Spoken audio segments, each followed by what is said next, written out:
दोस्तों नमस्कार। दुनिया के राजनीतिक परिदृश्य में कल एक ऐसी घटना घटी कि जिस पर मुझे लगता है कि आज चर्चा ज़रूरी है।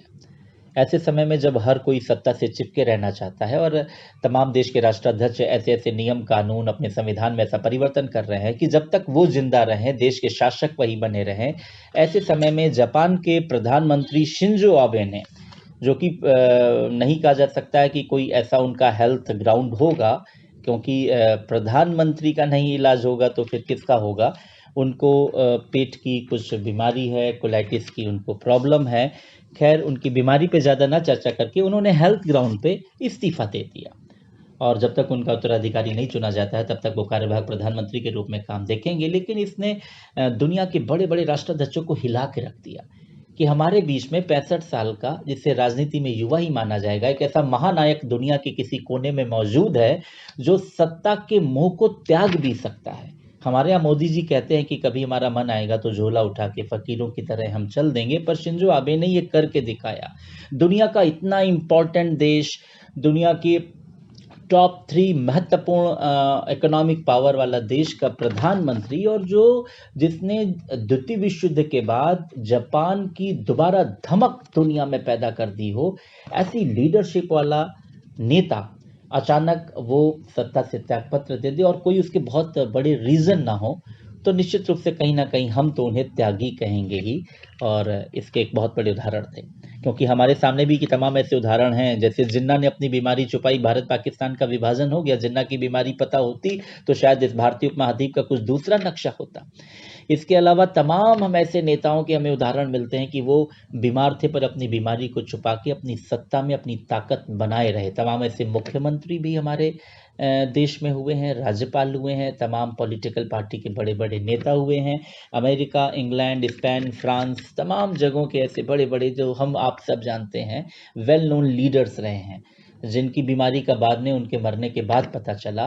और अगर पहले पता चल रहा होता तो उस देश की राजनीति या पर्टिकुलर उस पॉलिटिकल पार्टी की राजनीति उस देश में कुछ दूसरी होती। खैर, शिंजो जी के इस त्याग के बाद भारत और जापान के रिश्ते अब आगे कैसे होंगे, इस पर भी सोचना बहुत ज़रूरी हो जाता है। जापान आज हमारे लिए बहुत इम्पोर्टेंट है।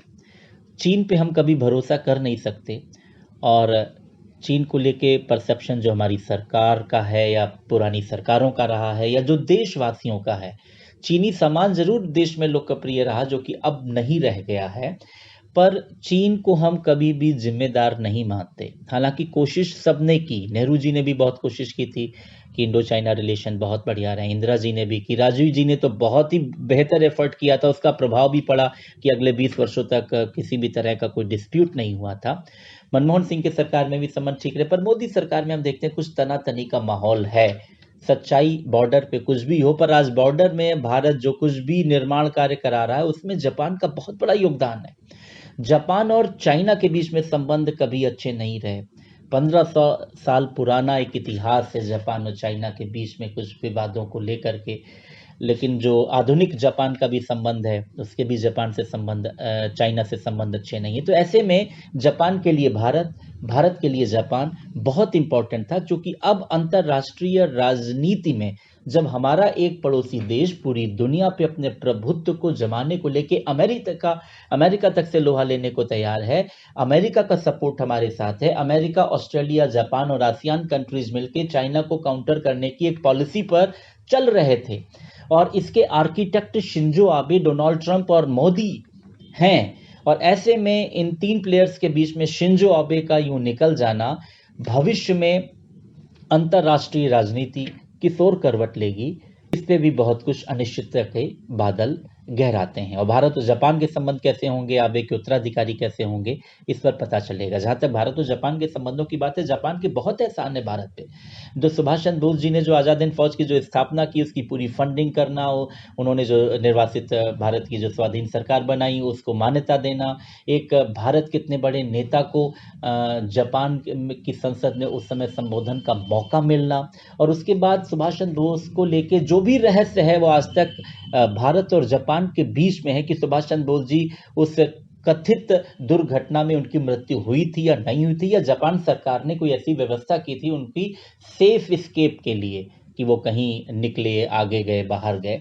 खैर, जापान ने इधर भारत को, हमारे देश को बहुत मजबूत किया था। बुलेट ट्रेन की लाने की बात थी, विनिर्माण के क्षेत्र में, बॉर्डर एरिया में जितना इन्वेस्टमेंट हो रहा है, तमाम तरह की जो सड़कें और सब इधर बन रहे हैं, उसमें जापान की बहुतेरी कंपनियां इंडिया में काम कर रही हैं। ऑटो इंडस्ट्री के फील्ड में तो मारुति सुजुकी का तो तमाम उदाहरण है, स्कूटर हो, मोटरसाइकिल हो, कारें हो। पर जापान के साथ जो एक सामरिक गठबंधन बन रहा था, उससे भारत की अपने क्षेत्र में, इंडिया पैसिफिक रीजन में भारत की एक बहुत मजबूत पकड़ हो रही थी। चीन को काउंटर करने की पोजीशन में हम पहुंच रहे थे, और अमेरिका का जो साथ मिल करके हम लोग जो एक इकोनॉमिक फ्रंट बना रहे थे, वो तमाम तरह से चीन को काउंटर करने के लिए सफिशिएंट था। इसके अलावा अफ्रीकन कंट्रीज में जिस तरह से चीन अपना प्रभुत्व बढ़ा रहा है, हम जापान के साथ मिलकर वही काम अफ्रीकन कंट्रीज में करने वाले थे। इन सब चीज़ों को धक्का लगा, क्योंकि ये पर्सनल लीडरशिप के एम्बिशंस होते हैं, ये देश की सरकारों के कम होते हैं, ये पर्सनल लीडरशिप के एम्बिशन होते हैं। ये किस ओर करवट लेगा? शिंजो आबे एक सफल महानायक के रूप में जापान में हमेशा याद किए जाएंगे। तमाम सफलताएं हैं कि जापान को उन्होंने, हालांकि वो अपने संविधान के उदाहरण 9 को नहीं बदल पाए, जिससे जापान को और मिलिट्री पावर मिलती है और दूसरे देशों में अपनी फोर्स के डिप्लॉयमेंट पे या तमाम तरह के सैन्य समझौते करने के लिए वो आगे बढ़ता, क्योंकि द्वितीय विश्व युद्ध के बाद अमेरिका के साथ उसकी संधि के तहत इस तरह का अमेंडमेंट करने के माहौल बना रहे थे। शिंजो आबे नहीं बना पाए, रूस के साथ उनके अपने डिफरेंसेस हैं, उनको वो दूर नहीं कर पाए। लेकिन तमाम सफलताएं भी उनके साथ हैं, जिसमें भारत के साथ उनके संबंध थे। भारत में एक बड़ा इन्वेस्टमेंट, जो कि हालांकि अभी जापान के फेवर में ही इकोनॉमिक रिलेशंस हैं, पर एक बहुत बड़ा इन्वेस्टमेंट जापान में आना शुरू हुआ है। फॉरेन डायरेक्ट इन्वेस्टमेंट दुगना हो गया है पिछले 3-4 वर्षों में। तो लिहाजा भारत की नज़र रहेगी कि जापान में कौन उत्तराधिकारी बनता है। पर शिंजो आबे ने देश के तमाम नेताओं को एक राह तो दिखाई है कि भाई, जब तक फिट रहिए, मेंटली फिट रहिए, फिजिकली फिट रहिए, आप सत्ता में जुड़े रहिए, पर जब आपका हेल्थ आपको सपोर्ट ना करे, क्योंकि शिंजो आबे ने जो अपना प्रेस रिलीज किया है या अपना स्टेटमेंट दिया है या डायरेक्ट प्रेस कॉन्फ्रेंस की, उसमें उन्होंने बोला, मुझे लगा कि एज ए पीएम मेरी बीमारी के कारण मेरे निर्णय में कहीं कोई चूक ना रह जाए, इसलिए मैं त्यागपत्र देना चाहता हूं। हमारे नेता भी ऐसा सोचें, ऊपर से लेके टॉप से नीचे तक, चाहे प्रधानमंत्री हो, गृह मंत्री हो, तमाम राज्यों के मुख्यमंत्री हो, राज्यपाल हो, भाई 65, 66, 67, उसके बाद नमस्कार कहिए सत्ता को, युवाओं को मौका दीजिए, क्योंकि राजनीति पूरी दुनिया की उधर ही बढ़ रही है। नमस्कार।